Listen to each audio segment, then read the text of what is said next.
بسم اللہ الرحمن الرحیم، اللہم صلی علی محمد و آل محمد۔ تمام حمد کی تسبیح ہے اس ذات کے لیے جس نے ہر شے کو عدد میں گن رکھا ہے، اور درود و سلام محمد و آل محمد پر جو ہر شے کے عدد کو جانتے ہیں۔ میں طالب علم حرف و عدد کا گلفام علی حسینی آپ سے مخاطب ہوں، اور آپ دیکھ رہے ہیں فیض حسینی ٹی وی۔ 4 محرم اور حسین علیہ السلام۔ 4 محرم کا عمل ہے، تاہم آپ کسی دن بھی اس عمل کو کر سکتے ہیں اور 11 دن کر سکتے ہیں۔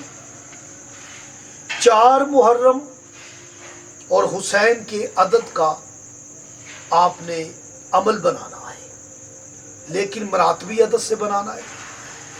مراتبی عدد کیسے لیتے ہیں؟ یکم محرم کی ویڈیو دیکھیں، اس میں نے اس کی وضاحت کی ہے۔ جب آپ 4 محرم حسین لیں گے تو مراتبی عدد 12×5 یعنی 125 کا عدد آئے گا۔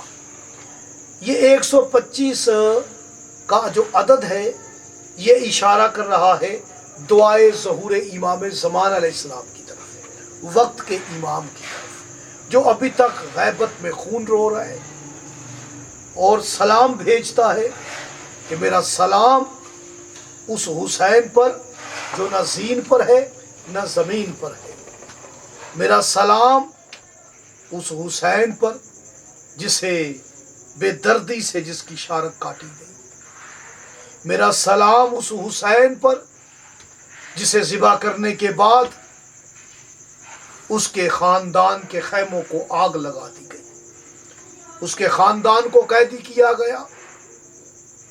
آج 4 محرم ہے، 125 کا عدد، یہ عمل ہے دعاؤں کی قبولیت کے لیے۔ آپ اپنی دعاؤں کی قبولیت کے لیے امام زمانہ کی دعا کو 80 مرتبہ پڑھیں۔ کسی مجلس میں چلے جائیں، کالا لباس پہن کے جائیں، باوضو حالت میں بیٹھ کے مجلس کے کسی کونے میں علم عباس کے سائے کے تلے، ذکر حسین کے تلے بیٹھ کے آپ نے 80 مرتبہ دعائے ظہور امام زمانہ اللہم کل ولیک الحجۃ ابن الحسن، یہ مکمل دعا آپ نے پڑھنی ہے، اپنے مقصد کو ذہن میں رکھنا ہے۔ انشاءاللہ تعالی دعا قبول ہوگی۔